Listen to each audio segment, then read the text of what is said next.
announcements from TechEd enable you to support your community? Well, for me the most important thing was about learning. I think everybody needs to learn today even faster than in the past, because technology is changing faster than ever.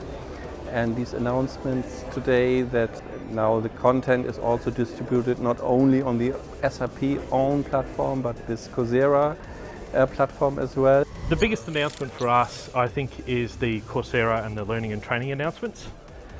There is a significant shortage in skills in the SAP ecosystem, and the modern skill sets in particular, so everything BTP related.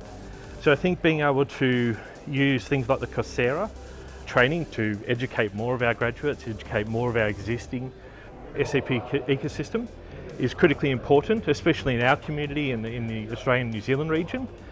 We do a lot of work at the moment around promoting free tier, promoting the learning journeys that SAP has made available, using this to then turn that into badges and digital certifications. I think is a game changer for us in region. There were a lot of exciting announcements. It's hard to pick just one, but I'm going to go with ABAP Cloud. There's a lot of opportunities for extensibility in terms of what we can do beyond being tethered to a client-server type platform. So there's a lot of areas that'll open up for us now. I also like that SAP wants to enable people which are underrepresented in the community by giving for free learnings, certifications to them. I really like that. Yeah.